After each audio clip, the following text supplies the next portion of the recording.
Mission 2036 या आमच्या कार्यक्रमामध्ये विविध खेळातील खेळाडूंना आपल्यासमोर आम्ही सादर करीत आहोत. नमस्कार, मी विक्रांत जाधव. तुमचं स्वागत करतो टाउन हॉल प्लॅटफॉर्मवर. आज आपण केशव गायकवाड यांना आपल्या प्लॅटफॉर्मवर मुलाखतीसाठी बोलवलेलं आहे. तर जाणून घेऊया त्यांची पूर्ण जर्नी, त्यांचा अनुभव आणि त्यांनी आत्तापर्यंत कशाप्रकारे व्हॉलीबॉल या खेळामध्ये आपलं करिअर घडवलेलं आहे आणि त्यांची स्वप्न काय आहे, याबद्दल आपण एक त्यांची थोडक्यात माहिती घेऊ. सर्वात प्रथम तर तुमच्या स्वतःबद्दल सांगा आणि तुम्ही कोणत्या गावाकडनं आलेला आहात, त्याबद्दल तुम्ही थोडी माहिती द्या? नमस्कार. मी केशव नवनाथ गायकवाड. मी प्रॉपर पुण्याचाच आहे. मी व्हॉलीबॉल हा गेम खेळतो. मी तब्बल 13 वेळा नॅशनल खेळलोय. महाराष्ट्र संघाचं प्रतिनिधित्व केलंय. हां, त्यात मला 6 वेळा महाराष्ट्र संघाचं हां. कर्णधारपद भूषवण्याची संधी भेटली. ओके. तर हा माझा आत्तापर्यंत व्हॉलीबॉलचा प्रवास आहे. हां. माझ्या मते मी वयाच्या 8व्या वर्षापासून व्हॉलीबॉल खेळतो. अच्छा, तरी अच्छा. दुसरीला असताना मी क्लब जॉइन केला होता. हां, क्लब ॲक्चुअली आमचा असं ठराविक व्हॉलीबॉलसाठी नव्हताच त्यावेळी. हां. फिटनेस क्लब म्हणून माझ्या वडिलांनी मला ॲडमिशन केलं होतं. अच्छा. बाहेर खेळण्यापेक्षा की तू फिट पण राहशील. खेळाकडे हां, खेळामध्ये राहा. खेळामध्ये तू जाशील कुठे हं. खेळशील, फिट राहशील. हां. त्या हिशोबाने खेळत होतो. तिथं आमचा आधी हँडबॉलचा क्लब चालायचा. अच्छा. हँडबॉल वगैरे सर शिकवायचे बरोबर. ग्लोव्हज त्यानुसार. नंतर हळू-हळू सरांनी व्हॉलीबॉल चालू केलं. हं. मी 5वीत असताना स्टार्टिंगला व्हॉलीबॉलमध्ये मला घेतलं. अच्छा. मग फर्स्ट टाईम मी जेव्हा खेळलो, हं. डिस्ट्रिक्ट कॉम्पिटिशन खेळत होतो. आमचं फर्स्ट टाईम डिस्ट्रिक्ट झालं होतं आझम कॅम्पसला. हां, अच्छा. हं. फर्स्ट टाईम जिंकलो होतो हां, डिस्ट्रिक्ट हां. District championship. अच्छा, अशी माझी सुरुवात झाली व्हॉलीबॉलची. अच्छा. हे व्हॉलीबॉलची तुझी सुरुवात झाली, पण व्हॉलीबॉल खेळण्यामागे प्रेरणा कोणाची होती? प्रेरणा अशी त्यावेळी प्रेरणा नव्हती, की मी फक्त एक स्पोर्ट्स लावला होता, हां, की सरांनी जो गेम चालू केला, हळू-हळू इंटरेस्ट वाढत गेला. हां. जसं मॅचेस खेळत गेलो, तसा व्हॉलीबॉल हा गेम आमचा डेव्हलप होत गेला. टीम तयार होत गेली. बरोबर. ऑटोमॅटिक आमचं होत गेलं खेळणं. हं. हं. आणि या जेव्हा गेमची सुरुवात झाली, तेव्हा तुला काय अडचणींना फेस करावं लागलं? कोणत्या अडचणींना तुला सामोरं जावं लागलं? अडचणी गेम सुरुवात झाली, तशी अडचण मला एकट्यालाच अशी नव्हती. हं, आता आम्ही हा गेम टीम गेम आहे. हं. अडचणी आम्हाला सगळ्यात पूर्ण टीमला मिळून फेस कराव्या लागल्या. हां, स्टार्टिंगला आमच्या क्लबमध्ये तेवढ्या सुविधा नव्हत्या. हां. जेणेकरून लाईटच्या सुविधा नव्हत्या. हं, पावसात वगैरे आम्हाला बाहेर वर्कआउट वगैरे करायचं म्हणलं, हं, त्या सुविधा नव्हत्या. त्या खूप अडचणी होत्या. हं. त्यावेळी फायनान्शियल कंडिशन थोड्याशा मॅटर बरोबर. करत होत्या. त्या गोष्टी आम्ही थोड्या सॅक्रिफाईस करत बऱ्याच गोष्टी आम्ही ओव्हरकम करत आमची टीम हळू घडत गेली. अच्छा. असा माझा थोडासा प्रवास होता व्हॉलीबॉलचा स्टार्टिंगचा. बरोबर. महाराष्ट्र संघाचं अनेक वेळा तुला कर्णधारपद व्हायला मिळालेलं आहे. त्यावेळेला तुझी नेमकी भावना काय होती? कारण कर्णधारपद हे खूप मोठी जबाबदारीचं पद आहे. तेव्हा तुझ्या डोक्यात किंवा काय भावना होती? भावना ती माझ्यासाठी एक अभिमानाची गोष्ट होती. हां, मी महाराष्ट्र राज्याचं प्रतिनिधित्व करत असताना त्या संघाचं मी कर्णधारपद भूषवतोय. हां. हे मी अख्ख्या भारतात महाराष्ट्र संघाला मी एक स्टेज देतो खेळायला. बरोबर. त्या स्टेजवर मला एक संधी भेटली. ही माझ्यासाठी खूप चांगली भावना होती. आणि खेळत असताना ही भावना म्हणजे एक कर्णधार म्हणून हां, मला माझ्या संघासाठी किती काही गोष्टी चांगल्या करता येतील, हां. हा नेहमी माझा प्रयत्न राहिला आणि बऱ्याच वेळा काही वेळी मला अपयश आलं, मग काही वेळी खूप चांगलं यश पण आलं मला. बरोबर, ह्या बरोबर. गोष्टी खूप मला चांगल्या अनुभवायला भेटल्या कर्णधार असताना. अच्छा. पण जेव्हा तू एखाद्या एका सर्वात भारतातल्या मोठ्या राज्याचा तू कर्णधार होतास आणि तू रिप्रेझेंट करत होतास, तेव्हा काय बर्डन होतं तुझ्यावर? बर्डन म्हणजे आता तसं बघितलं आपल्या महाराष्ट्रामध्ये एक नॅशनल झालं होतं ईश्वरपूरला बरोबर. हां, 2021 साली. हां. त्या ठिकाणी मी कर्णधार म्हणून कर्णधार होतो संघाचा. बरोबर, त्यावेळी पहिल्या मॅचेस जिंकत गेलो. जो पब्लिकचा खूप चांगला प्रतिसाद होता. बरोबर. हां. महाराष्ट्राचा कॅप्टन आला. हां, हां, हां. जिथं येईल तिथं लोकं हँडशेक वगैरे करायचे. हे बरोबर. खूप चांगली गोष्ट होती, की हो. अभिमान वाटायचा. अभिमानाची गोष्ट. आणि त्याच ठिकाणी जे आम्ही टुर्नामेंटमध्ये क्वार्टर फायनल्सला बाहेर पडलो. हां, त्याच ठिकाणी पब्लिकने सुद्धा तेवढं महाराष्ट्रात हरले ते. हां. तेवढे नावं पण ठेवली. पण ते होतं एक डाउन पॅच पण होता. जेव्हा आम्ही खेळलो हं. पब्लिकनेच आम्हाला वर उचलून धरलं होतं. बरोबर. पब्लिकमुळे आम्ही जिंकत पण गेलो. हं. खूप चांगलं होतं. अ, कर्णधार म्हणून संघाचं जेव्हा नेतृत्व करतोस, तेव्हा कोणत्या गोष्टी सर्वात महत्त्वाच्या वाटतात तुला? सर्वात पहिली गोष्ट महत्त्वाची वाटते ह्या टीम गेम असल्यावर टीम सगळ्यांचं बॉन्डिंग चांगलं असावं. एक्झॅक्टली. हां. टीम खेळताना एक होऊन खेळणं हे खूप गरजेचं आहे. हं. मी पण टीममध्ये नसला पाहिजे. आपण खेळताना एक कंट्री टीम म्हणून खेळायचं आहे. बरोबर. हा एक मुद्दा मला खूप कर्णधार म्हणून आवडतो. अच्छा. आवडेल ओके. एक वेळी. म्हणजे बॉन्डिंग हे खूप बॉन्डिंग महत्वाचं खूप आहे टीम महत्वाचं. टीम गेममध्ये. गेम हां. बॉन्डिंग खूप महत्वाचं. राष्ट्रीय स्पर्धा आणि राज्यस्तरीय स्पर्धा यामधला नेमका फरक काय आहे? राष्ट्रीय स्पर्धेत तसं बघितलं महाराष्ट्रातले प्रत्येक आणि राज्य त्याचं वातावरण दोघांचं वातावरण कसं असतं? वातावरणात तुम्ही आता राष्ट्रीय स्पर्धेत गेला तर तिथं बाहेरच्या राज्याच्या टीम असतात. हां, बरोबर. हां. राज्यात खेळताना आपलं फक्त महाराष्ट्रातले काही विभागाच्या टीम हं, असतात, काही हं, जिल्ह्यांची टीम आलेल्या असतात. हं. राज्यात काय कॉम्पिटिशन लेव्हल त्याप्रमाणे थोडंसं कमी असतं. हो, ते आपण बरोबर. आता बाहेर राष्ट्रीय स्पर्धेत खेळायला गेलो, तर बरोबर. आपण प्रत्येक राज्याचा एक संघ येतो. हो, जे टॉप प्लेयर्स ते राज्याचं प्रतिनिधित्व करत असतात. हो. त्यामुळे तिथं काय त्याने कॉम्पिटिशन लेव्हल खूप हाय असतं. तिथं हां, खेळण्याचा एक्सपिरियन्स वेगळा आहे. तिथे खेळण्याचे टेक्निक्स वेगळे आहेत. हां, जर आपण राज्यात खेळतो, तिथं थोडं कॉम्पिटिशन लेव्हल कमी असतं. हां. हा एक मोठा फरक आहे खेळताना आणि तो स्टेज एक डिफर करतो. की बरोबर, आपण बरोबर. खेळताना काय खेळतो, आपण महाराष्ट्राचं प्रतिनिधित्व करत असतो. काय त्या कुठल्या पद्धतीने आपण केलं पाहिजे, हां. तो एक डिफरन्स आहे. आता तू एकंदरीत बघायला गेलास तर तू खूप नॅशनल पण खेळलायस. तू महाराष्ट्राच्या बाहेर जाऊन पण खेळलायस. ईश्वरपूरला पण तू नॅशनलला रिप्रेझेंट केलंयस. इव्हन तू उत्तराखंडमध्ये, जयपूरला, केरळला या ठिकाणी तू खेळलेला आहेस. तर याच्यामध्ये तुझा कोणता अनुभव होता जो तुला लक्षात राहील आणि त्यातनं तू शिकलास खूप काही गोष्टी? असा कोणता अनुभव होता तुझा? अनुभव म्हणजे तर प्रत्येक ठिकाणी आमच्या टीम एक डिफरंट वेगळ्या-वेगळ्या प्लेयर्सनुसार गेलो आम्ही. काही ठिकाणी टीममध्ये हां. अतिशय चांगले प्लेयर आले, काही ठिकाणी जेवढे प्लेयर आम्हाला भेटले नाही जसे पाहिजेत. हं.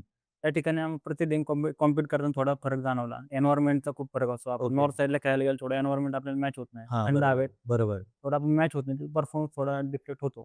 अच्छा. हो. पण पण अशा वेळी मग तुम्ही कशाप्रकारे स्वतःला ग्रो करता किंवा तिथे एन्व्हायर्नमेंटमध्ये स्वतःला कसं ग्रो म्हणजे थोडक्यात आपलं मोटिव्हेशनच आपलं असतं. हां, जेवढं बरोबर. आपण self infinity motivation. Self motivation हां, त्याच्यावरच खेळायला लागतं. पर्याय नाही. बरोबर. एका दिवसात वेदर अटॅच करणं, मॅच करणं आपल्याला तेवढं पॉसिबल होत नाही बॉडीला. बरोबर, बरोबर. हो. आणि तुला best setter of the tournament हा किताब पण तुला मिळालाय. तर याच्या मागची मेहनत काय होती? तू याच्यासाठी खास मेहनत केली होतीस, की जस्ट तुला कॉम्पिटिशन खेळायची आहे, बस एवढंच तुझा माइंडसेट होता? मेहनत अशी सेटर म्हणून खेळताना मेहनत अशी म्हणला तर एक सेटर आहे टीमचा हार्ट आहे. हां, त्याच्या हातात सगळे कसं खेळवायचं, काय खेळवायचं. ओके. टीम जिंकली तर हे सेटरचंच नाव होतं. हां, टीम हारली तर ते सेटर होते, सेटरने खेळवलं नाही. ते ओके. ह्या गोष्टीसाठी माझं एकट्याचंच असं कर्तृत्व म्हणता येणार नाही.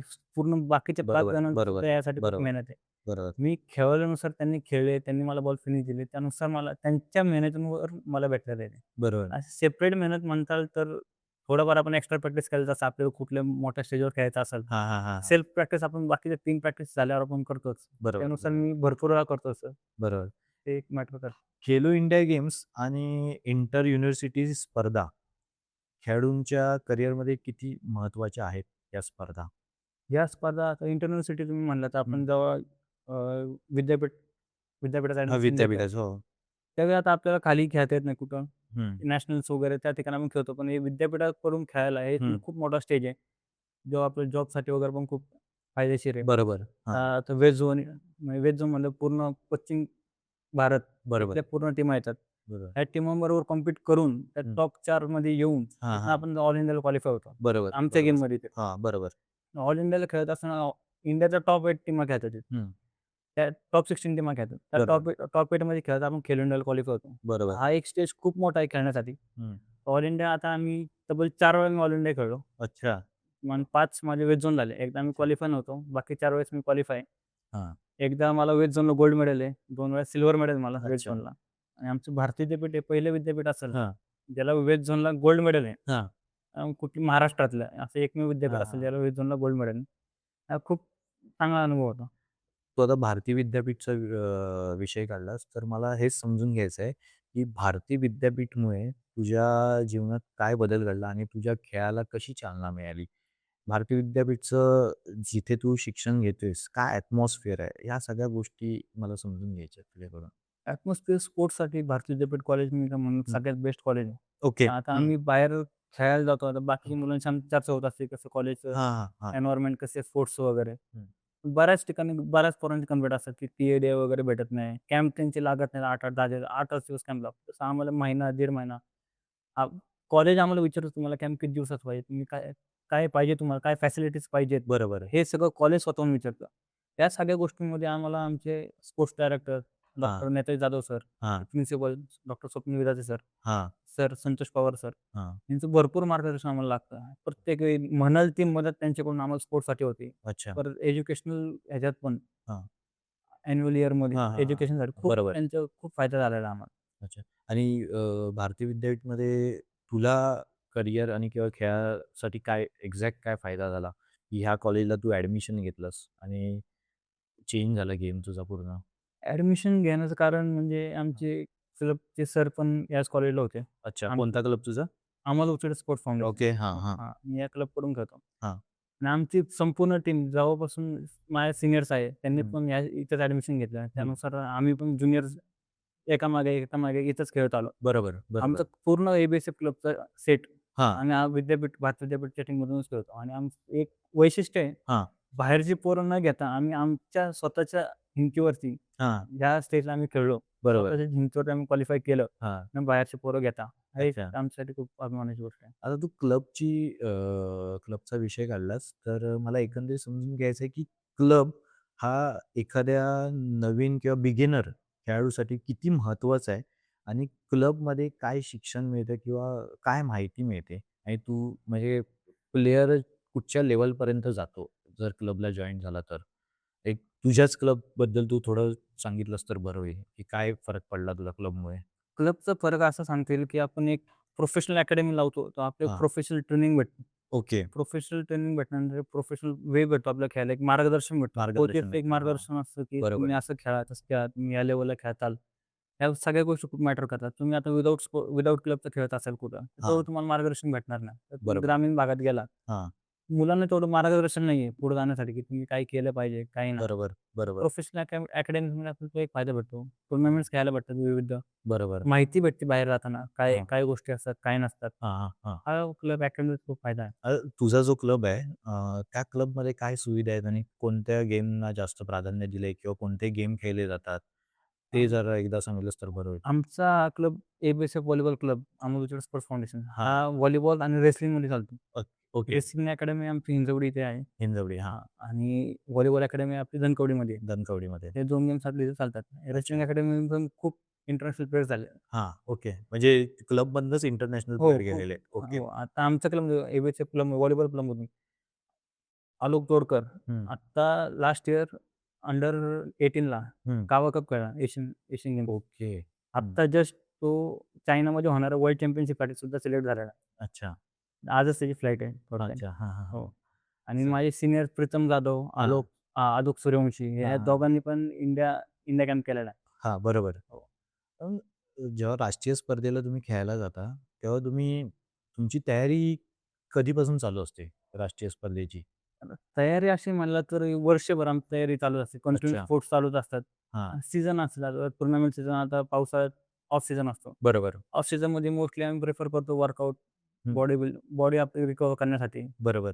जेणेकरून आपले ह्या 4 महिन्याचा वर्कआउट आपलं पुढचे 8 महिने खेळायला कसं मदत करेल ह्यावर हां. आमचा भर असतो. बरोबर, बरोबर. आणि ह्या जेव्हा तुम्ही स्पर्धेला खेळायला जाता, तेव्हा मानसिक आणि शारीरिक जर बघायला गेलं, तर तुमचा माइंडसेट कसा असतो? तुम्ही कोणत्या गोष्टींवर जास्त लक्ष देता? माइंडसेट म्हणताना आता जसं आम्ही टुर्नामेंट खेळायला जातो. हां. स्टार्टिंगला तर एखादी टुर्नामेंट सेट होण्यात वगैरे थोडंसं निगेटिव्ह पॅच असतो ते 1-2 टुर्नामेंट. Exactly, exactly. आणि हां. कंटिन्यू 4 महिने आपण सीझनमध्ये नसतो, प्रॅक्टिसमध्ये हो. नसतो. तेवढं मॅच होतोवर 1-2 मॅचेस जातात. तो थोडा बरोबर. निगेटिव्ह पॅच असतो. जसं आम्ही जिंकत जातो, हां. माइंडसेट एक स्ट्राँग होत जातो खेळण्याचा. बरोबर. हो. आणि जेव्हा तुम्ही ह्या स्पर्धेला जाता, मोठ्या राष्ट्रीय स्पर्धेला, तेव्हा पूर्ण शेड्यूल कसं असतं तुमच्या दिवसाचं? दिवसा शेड्यूल म्हणजे आता आमचं जसं मॅच शेड्यूल असेल त्यानुसार आता हां. सपोज सकाळी 7 वाजता मॅच असेल, हां. तर आम्ही मिनिमम ट्राय करू की 2.5 तास मॅचच्या आधी आम्ही उठावं सगळ्यांनी. अच्छा. जेणेकरून बॉडी फ्री होते. झोपेतून उठल्यावर आपली बॉडी तेवढी लवकर रिएक्ट करत नाही. रिएक्ट करत नाही. थोडी बरोबर. डल असते बॉडी. डल असते. जेणेकरून आपण थोडं फ्रेश होऊन वगैरे हं. बॉडीला आपण रिलॅक्स करू शकतो. बरोबर. हे आमचं एक सकाळी शेड्यूल असतं. नंतर परत दुपारी वगैरे मॅच असेल, जेवण वगैरे मॅचच्या आधी काय काय खाल्लं पाहिजे, हां. काय नाही. हां, हां, हां. लाईट किती खाल्लं लाईट काय खाता येईल, हां. ह्या गोष्टी आम्ही पहिलं प्रिफर करतो. वॉटर इनटेक मेन टुर्नामेंटच्या टाईमिंगमध्ये जास्त ठेवतो. कारण खेळताना मॅचेसला डिहायड्रेट बॉडी जास्त होते. बरोबर, बरोबर. त्यामुळे वॉटर इनटेकवर आमचा थोडा फोकस जास्त असतो. अच्छा. आणि आत्ता सध्या मग तुझा डाएट आणि या गोष्टीवर तू कशाप्रकारे लक्ष देतोस, की म्हणजे प्रॉपर सगळ्या तुझ्या मॅनेज गोष्टी आहेत, शेड्यूल गोष्टी आहेत, की जस्ट टुर्नामेंटच्या आधीच तू ह्याच्याकडे लक्ष देतोस? नाही, तसं खरं सांगायचं म्हणजे मी खूप मोठा फूड फॅनॅटिक आहे. अच्छा. पण खेळत असताना जास्त बाकीच्या गोष्टी न खाता हां. आपल्या खेळासाठी काय उपयुक्त आहेत, हं. त्या गोष्टी आम्हाला प्रिफर कराव्या लागतात. आणि बरोबर. प्रत्येक वेळेस काहीही खाऊन चालणार नाही. कारण हं. आपल्या खेळायचा पण परफॉर्मन्स पण द्यायचा आहे. हां. तर त्यामुळे प्रॉपर डाएट करणं आम्हाला गरजेचंच आहे. अच्छा, अच्छा, हो. अच्छा. तुझ्या आयुष्यातला अशी कोणती मॅच आहे किंवा असा कोणता सामना आहे, जो तुझा टर्निंग पॉइंट होता? ते सगळं चेंज झालं त्या सामन्यामुळे? टर्निंग पॉइंट म्हणत तसं माझ्या आयुष्यात 1-2 असे खूप चांगले मॅचेस गेल्या. मी तुम्हाला सांगितलं ईश्वरपूरमध्ये माझं ईश्वरपूर बरोबर. हो, नॅशनल झालं. नॅशनल. त्या मॅचमध्ये आम्ही चंदीगड बरोबर मॅच होती. त्या मॅचमध्ये परफॉर्मन्स खूप चांगला झाला. त्याच टायमिंगला असं पब्लिकनी डोक्यावर घेतलं होतं. हां. नाचवलं होतं पब्लिकनी मला बरोबर, घेऊन. बरोबर. ती एक गोष्ट चांगली झाली. तिथं जे सिलेक्शन कमिटी होती, त्या कमिटीतले लोकही मला म्हणले, "खूप हं. चांगला खेळलास." आणि त्यावेळी मला इंडिया कॅम्पमध्ये पण नाव होतं माझं. अच्छा. पण कालांतराने मला जाता आलं नाही काही हां. कारणास्तव. परत तेच झालं. आम्ही ऑल इंडिया खेळत होतो कुरुक्षेत्रला. हां. तिथं माझा परफॉर्मन्स एक चांगला झाला होता. हं. बऱ्याच बाकीच्या ज्या टीमचे कोचेस होते, हं. त्या सगळ्यांनी मला अप्रोच केलं, की "नेक्स्ट इयर तू आमच्या इथे ॲडमिशन घे. अच्छा. आम्ही तुझं सगळं करू." बरोबर. कुरुक्षेत्र ज्यांच्या ग्राउंडवर टुर्नामेंट होती, अच्छा. त्यांच्याच कोचने मला त्यांनीच तुला अप्रोच केलं. त्यांनीच मला अप्रोच केलं होतं, की हं. "पुढच्या वर्षी आमच्या इथे ये खेळायला" म्हणून. अच्छा. मद्रासचे कोच होते, त्यांनी मला अप्रोच केलं होतं, हां. "खेळायला ये" म्हणून. अच्छा. म्हणजे गेम एकदम तुझा सुंदर आहे. हो, त्यावेळी म्हणजे परफॉर्मन्स होता चांगला. अच्छा. अ, खेळ आणि शिक्षण या दोघांचा समतोल कसा काय साधलास? कारण तू एक डिग्री कोर्स पण करतोयस. हो. तर कसं काय तू हे केलंस? खेळ तसं बघितला तर अभ्यास हा आपल्या कॉलेजमध्ये आपण येत होतो रेग्युलर. बरोबर. तिथं जे शिकवलं तेच जर का आपण नीट हं. लक्ष देऊन ऐकलं बरोबर. तर तेवढ्या ह्याच्यात होऊन जातो अभ्यास. हं. आणि स्पोर्ट्स म्हणलं तर स्पोर्ट्सशिवाय आमच्यात अशा अवस्था आम्ही खेळलो नाही तर आमचा अभ्यास होणारच नाही. बरोबर, बरोबर, बरोबर. बॉडीला एक सवय लागून गेली. बरोबर. त्यामुळे एक असमतोल ऑटोमॅटिक होऊन जातो. अच्छा. आणि आता या व्हॉलीबॉलमुळे तुला शिक्षणामध्ये काय-काय फायदा झालाय? शिक्षणामध्ये तसं म्हणलं तर बाकी ग्रेस मार्क वगैरे भेटतात. अच्छा. हां. हो. म्हणजे स्पोर्ट्स खेळल्यामुळे एक मार्क्स मार्क्स पण भेटतात. भेटतात. शिक्षणात तसं बघितलं व्हॉलीबॉल गेमवर हां. कॉलेजमध्ये आता आम्ही या कॉलेजमध्ये आम्हाला फी कन्सेशन वगैरे भरपूर गोष्टी हं, भेटतात. हं. बाकी डिग्री वगैरे भ भरपूर गोष्टी आहेत झाल्या मला व्हॉलीबॉलमुळे. बरोबर, बरोबर. आणि खेळामुळे तुला तुझ्या नोकरी किंवा शिष्यवृत्ती हे मिळवण्यामध्ये काय फायदा झालाय आत्तापर्यंत?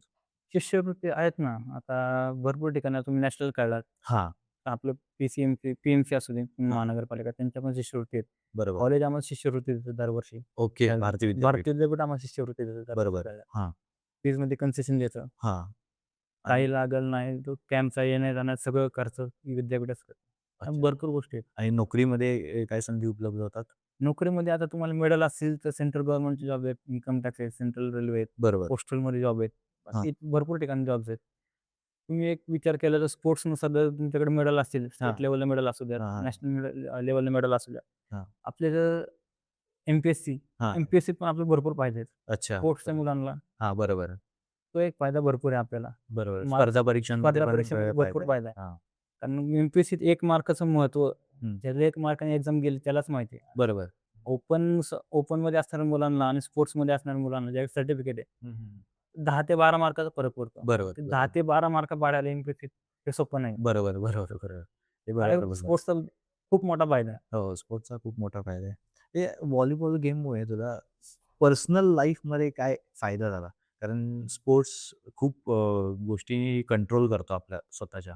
तर तुला असा काय फायदा झाला व्हॉलीबॉलमुळे? स्पोर्ट्समध्ये तसं बघितलं मी असं नॉर्मल असं होतो मला असं वाटतं की बाहेर मला एवढी ओळख कधीच भेटली नसती. एक्झॅक्टली, जे मी एक्झॅक्टली. आता हां. महाराष्ट्रात कुठेही गेलो तरी हो, मला ओळखलं जातं. बरोबर. बाहेरच्या राज्यात गेलो तर मला हां, ओळखलं जातं. बाकीचे कोचेस ओळखतात. हां, ते एक मला खूप चांगलं व्हॉलीबॉलमुळे भेटलं आणि एक म्हणजे कुठलीही गोष्ट हां. सहजासहजी भेटणार नाही हे स्पोर्ट्सने मला कळून दिलं. बरोबर. प्रत्येक गोष्टीसाठी कष्ट हे करावेच लागतात. हो. कुठलीही गोष्ट मिळवण्यासाठी जिद्दीने झटावंच लागतं हं. त्याशिवाय कुठली गोष्ट नाही. अच्छा. हे स्पोर्ट्सने सांगितलं. म्हणजे हेच तुमचे महत्त्वाचे धडे आहेत, जे धडे. तुम्हाला व्हॉलीबॉल आणि स्पोर्ट्सने तुम्हाला शिकवलेलं शिकवलं. आहे. खचून न जाता कसं पुढे जाता येईल. माझा आता तोच प्रश्न आहे. जेव्हा तुम्ही खूप मोठी कॉम्पिटिशन खेळता, तिथे प्रत्येक वेळेला तुम्ही जिंकालच असं नाहीये. बरोबर. काही ठिकाणी पराजयाला पण सामोरं जावं लागतं. जेव्हा पराजय होतो, तेव्हा तुम्ही कसं स्वतःला परत सेम लेव्हलला आणता किंवा एक माइंडसेट एकदम स्ट्राँग करता? कारण पराजय झाल्यावर सगळेजण खचतात. कसं कारण ती मोमेंटच वेगळी असते. कारण एवढं आपण मेहनत करतो, आपण आपले 100% देण्याचा 100 पेक्षा 200% देण्याचा प्रयत्न करतो. पण काही कारणामुळे आपल्याला पराजयाला सामोरं जावं लागतं. अशा वेळेला तुम्ही परत कसे काय स्वतःला क्लिअर करता? तसं बघितलं ना बघा, नाण्याला 2 बाजू असतात. हो, विजय, एक पराजय आपण असं एक ठरवू. हो. विजय झाल्यावर आपल्याला एक पुढे जाण्याची एक कंटिन्यू आस असते, हं. की आपण जिंकलोय, आपण पुढे जावं. पराजय झाल्यावर आपल्याला भरपूर गोष्टी आहेत, हां, जेणेकरून आपण परत जिद्दीने पुढे यायचंय. आपण बरोबर. हारलोय, एक मनात इतका विचार चालू असतो, मग हारलोय, बरोबर. काय कमी पडतंय, काय नाही. हां, ह्या गोष्टींना आपण विचार करायला आपल्याला खूप संधी बसते हारल्यावर. हां. पराभव मला तर वाटतं एक अशी गोष्ट आहे जी प्रत्येक माणसाच्या आयुष्यात ही घडलीच पाहिजे आणि जेव्हा बरोबर. पीकला आहे माणूस, त्यावेळी हां. कुठला ना कुठला एक पराभव आलाच पाहिजे आयुष्यात. बरोबर, बरोबर. त्याशिवाय माणूस एक सेटबॅक भेटल्याशिवाय माणूस अजून ग्रेसनी पुढे जाऊ शकत बरोबर, बरोबर. नाही. ही एक मला मला सगळेजण प्रत्येक प्लेयरला कदाचित हेच विचारत असतील, की तुझा जिंकलेल्या मॅचचा अविस्मरणीय क्षण कोणता? पण अशी कोणती मॅच आहे जिथे तू हरलास आणि तुला वाटलं, की नाही आपण आता इथनं परत मेहनत घेतली पाहिजे. हे डिझर्व्ह आपण करत नव्हतो. असा कोणता क्षण आहे तुझा जेव्हा हारलायस तू? हारलोय. आता आम्ही ऑल इंडिया मॅच खेळत होतो. हं. मंगलोरमध्ये. बरोबर. आम्ही हं, क्वालिफाईंग मॅच खेळत होतो. हं. आमची अशी एकमेव टीम होती जी दिल्लीची एक टीम कुरुक्षेत्र टीमला आम्ही हरू शकतो एवढा आमचा ट्रॅक होता. अच्छा. हो. हं. पण काही कारणास्तव आमचा परफॉर्मन्स झाला नाही अरे बापरे! हां. आणि ते आम्ही quarter final match one side match हारलो. तिथं वन आम्हाला साइड. वन साइड मॅच हारलो आणि ती एक मला खंत वाटते, की आम्ही जिथं जिंकू शकत होतो, हां, आम्ही जिंकू शकलो नाही. हां, हां. सेम तुम्हाला मी अजून एक ईश्वरपूरचं उदाहरण देऊ इच्छितो. हां, आम्ही क्वालिफाईंग मॅच हारल्यानंतर तामिळनाडूबरोबर 5 सेट करून मॅच हारलो होतो. हां. ज्या पब्लिकने डोक्यावर घेतलं होतं, हं. त्याच पब्लिकने शेवट हारले त्यांच्याशी बोलू नका. अरे बापरे! ही गोष्ट सुद्धा पब्लिकने बोलून दाखवली. हे एक त्यावेळी मनात खंत वाटली, की आपल्याला पब्लिकने एवढा सपोर्ट केला. आपण हां. त्यांच्या अपेक्षांवर आपण पूर्णपणे उतरू शकलो नाही. ही एक मला गोष्ट थोडीशी खंत प्रेक्षकांचं प्रेशर हो. तर खूप असतं. प्रेशर पण खूप होतं. हां. पण त्यांच्यामुळेच आम्ही तिथपर्यंत पोहोचू शकलो होतो. ही पण एक बरोबर. गोष्ट होती. बरोबर, बरोबर, बरोबर. तुझी जर्नी आत्तापर्यंत तू सांगितल्याप्रमाणे खूप छान आहे आणि किस्से पण खूप छान आहेत तुझे. आता यामध्ये या पूर्ण प्रवासामध्ये कुटुंबाचा किती तुला सपोर्ट होता? त्यांची भूमिका कशी होती जेव्हापासून तू हे स्टार्ट केलंस तेव्हापासूनचं? कुटुंबाचा मला भरपूर सपोर्ट होता. वडिलांनी, आईनी खूप खूप मेहनत घेतली. वडिलांनी म्हणजे घरी स्पोर्ट्सचंच वातावरण आहे तुमच्या? नाही, नाही. नॉन स्पोर्ट्स बॅकग्राऊंड आहे. अच्छा. वडिलांनी मला असं स्पोर्ट्समध्ये सांगतो काय स्टार्टिंगला फक्त फिटनेस असावा बाहेर. हां, बाहेर हां. पोरांचे कुठं बरोबर, की त्यांच्यामध्ये कुठे फिरण्यापेक्षा कुठं काय हां. असं अकॅडमीमध्ये टाकलं होतं मला. हं, त्यानुसार मग हळू-हळू व्हॉलीबॉल खेळत हं. असं गेलो. माझा पण इंटरेस्ट वाढत गेला. जसं आम्ही जिंकत गेलो. हं. पप्पांचा पण इंटरेस्ट वाढत गेला. अपेक्षा बरोबर, वाढत गेल्या. बरोबर. त्यानुसार घरच्यांचा खूप सपोर्ट होता. हं. प्रत्येक गोष्टीत पप्पांनी सहकार्य केलं. अच्छा. मम्मीचा खूप सपोर्ट राहिला. हां. जिथं जाईल तिथं त्यांनी खूप खूप म्हणजे खूप सहकार्य केलं मला.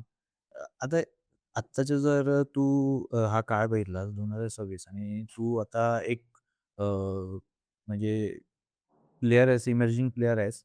तर मला हेच जाणून घ्यायचं होतं, की सोशल मीडियाचा एवढा हे आहे इन्फ्लुअन्स आहे. मोबाईल आणि ह्या सगळ्या गोष्टीकडे जास्त करून यूथ डायव्हर्ट होतो.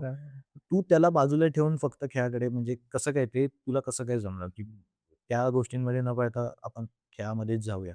मला खरं सांगायचं सोशल मीडिया वापरला हां. अजून जास्त जमत नाही. तर मला जास्त इंटरेस्टच नाही. मोबाईल या गोष्टीत मला अच्छा, खूप इंटरेस्टच नाही. अच्छा. हां. लहानपणापासून म्हणजे आम्हाला क्लबमध्ये सरांनी हे होतंच. 12वी होईपर्यंत आम्हाला हातात मोबाईलच नव्हता. बरोबर. कॉलेजमध्ये आलं तरी आमचे सगळ्यांचे मोबाईल हे सरांकडे असायचे. अच्छा. सगळ्यांचे. कुणी Instagram उघडलं, काही हां. असं ते सर प्रत्येकाचं चेक करायचे. अच्छा. त्यामुळे असं कधी एवढा इन्फ्लुअन्स आम्ही आहारी गेलोच नाही सोशल सोशल मीडियाच्या. बरोबर, बरोबर. तो एक आम्हाला प्लस पॉइंट होता. कोचेसचं आमचं असलेलं लक्ष हां. हे आम्हाला खूप चांगलं झालं म्हणजे सोशल मीडियात. एकंदरीत कोचेसची भूमिका खूप तुमची कोचेसची चांगली. भूमिका आमच्या खूप चांगली होती. आमचे रोहित माळगावकर सर असू देत, बरोबर. दीपक पवार सर होते. हां, हां. त्यांचं आमच्यावर अतिशय बारीक लक्ष होतं. प्रत्येक गोष्टीत आम्ही काय करतोय, काय नाही करत. एक्झॅक्टली, ह्या एक्झॅक्टली. गोष्टी खूप आम्हाला चांगलं मॅटर केलं. आता खेळ म्हटला, की त्यामध्ये दुखापत येते आणि तू ज्या लेव्हलला खेळतोस किंवा तू ज्या प्लॅटफॉर्मला खेळतोस, तो खूप मोठा प्लॅटफॉर्म आहे. तर असा कोणता क्षण आहे, की त्याच्यामध्ये तुला दुखापत आली आणि त्या दुखापतीनंतर मग तू बाहेर पडण्यासाठी काय म्हणजे कशाप्रकारे प्रयत्न केलास? दुखापत म्हणलं खेळ म्हणलं दुखापत ही 100% होणार. त्यात काही 100% हो, विषयच नाही. हो, हो. दुखापत आता ऑफ सीझनमध्ये झालं तर आपल्याला रिकव्हरी करायला टाईम आहे. हां. सीझनमध्ये खेळताना आपल्याला रिकव्हरी करायला टाईम भेटत नाही. बऱ्याच बरोबर, वेळा असंच होतं, की आपण त्या दुखापतीत खेळत राहतो. बरोबर, पेन किलर खाऊन असू द्या किंवा काय क्रेप बँडेज बांधून काय असं इंजेक्शन वगैरे आपण घेतो पेन बरोबर, किलरचे वगैरे करून. बरोबर. ते आपण घेऊन खेळत असतो. असं मला बऱ्याच टुर्नामेंटमध्ये खेळताना लागलेलं आहे. हां, अनुभव असा आहे माझा भरपूर वेळा. हां. म्हणजे माझंच नाही प्रत्येक घरचंच. कुठं चांगल्या ठिकाणी खेळायला जायचं असेल, त्याच्या आधीच काही ना काही थोडंफार होतंच. अरे बापरे! माझ्याच वेळी बऱ्याच ठिकाणी मी असं ऑब्झर्व्ह केलंय. हं. कुठं जायचं काही ना काही लागलंच असतं, काही ना काही अडचणी येतातच. बरोबर. पण त्यावर मात करून पुढे जाऊन आपण कसं रिकव्हर होईल हं. पटकन, त्या बरोबर. गोष्टी खूप मॅटर करतात. अ, एकंदरीत बघायला गेलंस तर महाराष्ट्राच्या व्हॉलीबॉलचं भविष्य तुला कसं वाटतं? काय सिच्युएशन आहे सध्या? महाराष्ट्रात व्हॉलीबॉलचं भविष्य खूप चांगलं आहे. हां, पोरं पण खूप चांगली फक्त काही ग्रामीण भागात थोड्याशा सुविधा वाढल्या. हां, हां, पोरांना जर का अजून ॲडव्हान्स लेव्हलचं कोचिंग भेटलं. हां. जसं की आता आपल्या इंडियामध्ये बघितलं साऊथ हं. साईडला व्हॉलीबॉलचं क्रेज खूप चांगलं आहे. तिकडं ओके. कोचेस वगैरे बघितले, त्यांचं कल्चर खूप चांगलं आहे. हो. तर व्हॉलीबॉल थोडंसं कल्चर अजून डेव्हलप झालं व्हॉलीबॉलबद्दल. जे पोरांना आत्मीयता वाढत गेली हं. खेळण्यात. खूप छान आपलं महाराष्ट्रात सुद्धा. आता तू बोललास की ग्रामीण भागामध्ये थोडं कमी आहे. पण ह्या ग्रामीण भागातल्या मुलांना कसं आपण प्रोत्साहन करू शकतो? त्यांना कसं व्हॉलीबॉलकडे वळवू शकतो, खेळाकडे? तर आपण एक बघितलं तर टुर्नामेंट आपण जे आपलं स्टेट लेव्हलचे टुर्नामेंट होतात, हां, ते आपण शहरी भागातनं थोडंसं कधीतरी कधी ग्रामीण भागात सुद्धा घेऊ शकतो. बरोबर. हां, हां. जेणेकरून ग्रामीण भागातल्या लोकांना त्या खेळाबद्दल माहिती भेटेल. ओढ निर्माण होईल. लहान पोरांना पण ओढ निर्माण होईल. बरोबर, बरोबर. बाकीचे बरेच टुर्नामेंट्स वगैरे होतात. आता हं. सध्या एवढं टुर्नामेंट्स होणं कमी झालंय. त्याचं बरोबर. प्रमाण वाढलं, तर हं. लोकांच्यात पण ती आत्मीयता वाढेल, की आपण हा खेळ आहे. हा खेळ आहे. हो. बरोबर. आणि खूप इंटरेस्टिंग गेम आहे. Interesting game. Interesting game volleyball आहे. हा खूप इंटरेस्टिंग गेम आहे. हो. तुम्ही बघितलं तर 2016च्या माझ्या ऑलिम्पिकचा हां. सगळ्यात मोस्ट व्ह्यू गेम हा व्हॉलीबॉल गेम होता. हो, हो. बरोबर बोलतोयस तू. ऑलिम्पिक गेम्समध्ये हो. आणि खूप सुंदर गेम झालेले तेव्हा 2016च्या. 16 साल. हो. कारण याच्यामध्ये जे स्मॅश मारण्याची पद्धत आहे, नंतर तो स्मॅशच ज्या प्रकारे उचलतात, उचलतात. ही खूप आणि अजून सर्व्हिस करण्याची जी पद्धत आहे, ह्या पद्धत. खूप बघण्यासारख्या गोष्टी आहेत.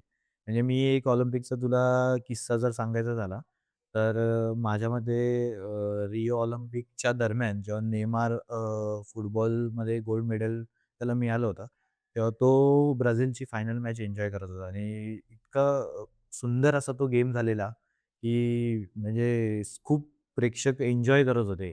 त्यांच्यासाठी एंटरटेनमेंट पण होता आणि ते त्यांच्या देशासाठी हे पण चीअर पण करत होते, की आमच्या देशाला गोल्ड मेडल मिळावं. तर खूप इंटरेस्टिंग आहे. अजून ह्याच्यामध्ये बघायला गेलं तर म्हणजे मी व्हॉलीबॉल बघतो.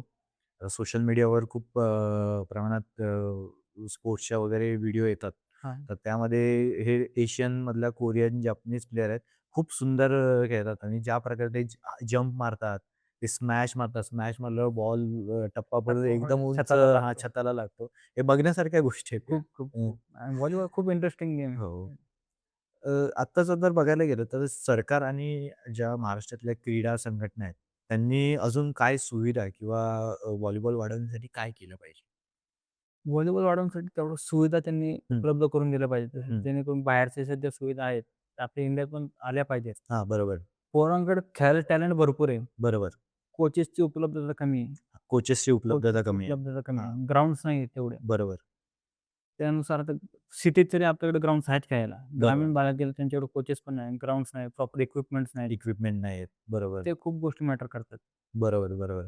हे कोचेसची संख्या वाढवणं खूप खूप गरजेचं आहे. गरजेचं आहे, खूप गरजेचं खूप आहे. क्रीडा गरजेचं आहे. संकुल वाढवले पाहिजे क्रीडा प्रत्येक संकुल वाढवले हो पाहिजे. आणि जिथं क्रीडा संकुल आहे तिथं व्यवस्थित राबवता पण आलं पाहिजे प्रत्येक बरोबर, गोष्ट. बरोबर. आपण नुसतं बांधलंय हं. आणि त्यात खरं इम्प्लिमेंट होतात त्या गोष्टी. ज्यासाठी बांधल्या ते होतंय का एक्झॅक्टली. नाही? त्या गोष्टी बघणं खूप गरजेचं आहे. हो, बरोबर आणि अ, जेवढं प्लेयर्स तयार होतील तेवढ्या कॉम्पिटिशन्स पण वाढतील. आता एकंदरीत बघायला गेलं तर व्हॉलीबॉलच्या कोणत्या महत्त्वाच्या कॉम्पिटिशन महाराष्ट्रात खेळवल्या जातात? महाराष्ट्रात तसं म्हणजे प्रत्येक स्टेटचे टुर्नामेंट होतात. हां, बरोबर. परत 18 आणि 21 हे छत्रपती एक म्हणून व्हॉलीबॉलची टूर्नामेंट. व्हॉलीबॉलची टुर्नामेंट होती. हां, ती एक टुर्नामेंट असते. परत आता महाराष्ट्र लीग चालू केल्यात. आता मध्यंतरी हां.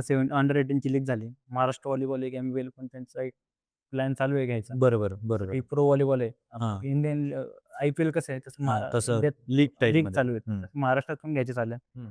हे एक चांगला उपक्रम आहे. अच्छा.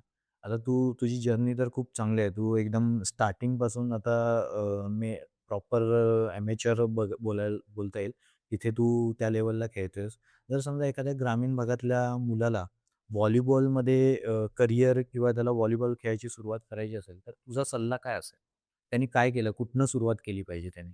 आणि कोणत्या गोष्टींकडे जास्त लक्ष दिलं पाहिजे? सुरुवात करत असताना त्यांनी पहिलं बेसिक गोष्टींकडे लक्ष दिलं पाहिजे. हां, जेणेकरून त्याला एक पुढचं परफेक्ट पाथ माहिती पाहिजे, की मला ठीक आहे, तुला व्हॉलीबॉल चालू करायचं. हां, तिथनं पुढे तुला काय करायचंय काय? ह्या हां. दृष्टीने बरोबर, त्याने वाटचाल धरली पाहिजे. बरोबर, एखादी चांगली अकॅडमी लावावी. बरोबर. कुठे अकॅडमी चांगली आहे, कुठं हं, कोचेस चांगले आहेत, कुठं आपल्या सुविधा चांगल्या भेटतील. हं. ह्या गोष्टींकडे त्याला थोडासा कल आला पाहिजे. हां, जर का तुला चालूच करायचंय, हां, फुल फ्लेजनी कसं चालू करता येईल, हां. ह्या गोष्टीकडे थोडा प्रेफरन्स दिला पाहिजे. अच्छा. आत्ता म्हणजे भविष्याचं तुमचं लक्ष काय आहे? आणि तुम्ही आता भारताचा कर्णधार होण्याइतपत म्हणजे कुठपर्यंत आला आहात? तसं बघायला गेलं तर हा क्वेशन खूप म्हणजे असा वेगळा आहे. पण काय वाटतं तुम्हाला याच्याबद्दल? तसं म्हणजे मला एकदा संधी भेटली होती भारताच्या कॅम्पला सिलेक्शन अच्छा. झालं होतं. हां. पण त्यावेळी एजचा थोडासा इश्यू झाला होता माझा. अच्छा. अरे बापरे! आमचे नॅशनल चालू होतं अंडर-21 चे हं. आणि माझं लास्ट इयर होतं 21 ला आणि वरती इंटरनॅशनलचे टुर्नामेंट होणार होते अंडर-20 च्या. अच्छा. हां, हां. त्यावेळी माझं नेमकं नाव होतं. पण नंतर कळलं की असं एजचाच फॉल्ट आहे की वरच्या मॅचेस होणार अंडर-20 च्या हां, नॅशनल अंडर-21 चा. हां. बरोबर. त्यामुळे माझे त्यावेळी इंटरनॅशनल कॅम्प गेला होता. अच्छा. हो. तर पुढे तुला संधी मिळेलच. हो. कारण पुढे संधी तुझं भेटेल. एवढं करिअर बघता तुला संधी तर मिळेलच. पुढील 5 वर्षात स्वतःला म्हणजे कुठच्या लेव्हलला घेऊन जायचं आहे? काय स्वप्न आहे पुढील 5 वर्षाचं? सध्या तरी माझं स्वप्न आहे खेळातून मला एक जॉब भेटावा हां. आणि जसं मी तुम्हाला सांगितलं मगाशी, मी स्पर्धा परीक्षेचा अभ्यास करतोच आहे. अच्छा. हां. त्यातून मला नक्की खात्री आहे, की मला 100% कुठली ना कुठली पोस्ट निघेल या वर्षात, 2 बरोबर, वर्षात. बरोबर, बरोबर. इच्छा अपेक्षा तीच आहे, की एक सेटल व्हावं पुढच्या 5 वर्षात चांगल्या गोष्टीत आणि व्हॉलीबॉलसाठी परत पुढं महाराष्ट्रासाठी काहीतरी करता यावं. बरोबर. आपल्या खालोखाल पुढच्या बॅचेस कशा तयार होतील. आता आमच्या क्लबमध्ये भरपूर मुलं आहेत. हं. आता खूप चांगल्या बॅचेस आमच्या क्लबमध्ये बरोबर, सुद्धा. बरोबर, आता जसं तुम्हाला सांगितलं आता हं. आमचा ग्राउंडवरती एक खेळला होता वर्ल्ड चॅम्पियनशिप खेळायला गेला. बरोबर. तशा अजून पोरं आम्हाला कशी घडवता येतील हा हां. आमचा प्लॅन चालूच आहे अजून. अच्छा. हो. म्हणजे जे स्वतः अनुभव घेतलाय ते दुसऱ्याला पण तुला द्यायचा आहे हा अनुभव. 100%. 100%. महाराष्ट्रातले जे युवा प्लेयर्स आहेत आणि ज्यांना स्पोर्ट्समध्ये खरंच काहीतरी करायचं आहे आणि मेन म्हणजे पालक, यांना तू काय संदेश देईल, की काय भूमिका असली पाहिजे तुमची? पालकांना सांगायचं म्हणलं तर तुम्ही त्याला एक पाथ निवडून द्या. हं, त्याला खेळायचं तर खेळू द्या. पण हं, त्या बर्डन टाकू नका. तू असंच केलं पाहिजे, तसंच हं. केलं पाहिजे. बरोबर. आजकालच्या युगात पॅरेंट्सचं एक बर्डन आहे, की बाबा तू अभ्यासच नुसता केला पाहिजे. बरोबर. ते पण हो. गोष्ट चुकीची आहे. नुसताच अभ्यास करून सध्या गरजेचं नाही. बरोबर. आणि जेवढं तुम्ही शारीरिक फिट असाल, हां. तेवढं तुम्ही मानसिक फिट राहताल नंतर. बरोबर. आणि स्पोर्ट्समध्ये जर पुढे पालकांनी मदत केली पाहिजे. कारण स्पोर्ट्सचे कल्चर खूप चांगलं आहे. कल्चर हो, खूप चांगलं आहे. तुम्ही बघितलं आता उदाहरण बाकी स्पोर्ट्स आपल्या इंडियात जास्त करून झालं क्रिकेट. हं, क्रिकेट. क्रिकेटला स्कोप जास्त आहे. हं. पॅरेंट्स त्यांना करतात प्रोत्साहन. मग बाकी स्पोर्ट्समध्ये पॅरेंट्सने केलं पाहिजे प्रोत्साहन. बरोबर, या बरोबर. तर तू बोललास की स्पोर्ट्स कल्चर खूप चांगलं आहे. जर आपल्याला महाराष्ट्रात हे स्पोर्ट्स कल्चर वाढवायचं असेल, तर महाराष्ट्राचे नागरिक म्हणून आपली काय भूमिका असली पाहिजे? नागरिक म्हणून भूमिका घ्यायची म्हणली तर एक आपण स्पोर्ट्सला वाव कसा देता येईल. हां, आता मी एक स्पोर्ट्स पर्सन म्हणून मला माझा गेम कसा वाढवता येईल, मी बरोबर. यासाठी प्रयत्न केले पाहिजे. असं प्रत्येक स्पोर्ट्सच्या माणसाने आपला गेम कसा वाढवता येईल, राजकारण न करता, हां, आपला स्वार्थ न ठेवता, बरोबर. आपले विद्यार्थी कसे पुढे जाता येतील, कसं आपलं देशाचं प्रतिनिधित्व कसं वाढवता येईल आपल्याला, एक्झॅक्टली. ह्याच्यावर जर का आपण भर दिला, हं. तर 100% ग्राउंड ग्राउंड लेव्हलपासून आपण जर काही प्रयत्न चालू केले, तर 100% कुठं ना कुठं आपल्याला फायदा दिसून येईल. अ, आमचं जे टाउनसोल प्लॅटफॉर्म आहे, त्यांचं एक मिशन आहे, की जे 2036ला ऑलिम्पिक होणार आहे, त्या ऑलिम्पिकमध्ये भारताला जास्तीत जास्त मेडल मिळाले पाहिजेत. तर तुला काय वाटतं या मिशनसाठी आपण काय प्रयत्न केले पाहिजेत? की कसे आपण प्रत्येक गेममध्ये ऑलिम्पिकचे जेवढे गेम खेळले जातात, त्याच्यामध्ये आपण प्रत्येक ह्याच्यामध्ये मेडल्स मिळवण्यासाठी काय भूमिका आपली असली पाहिजे?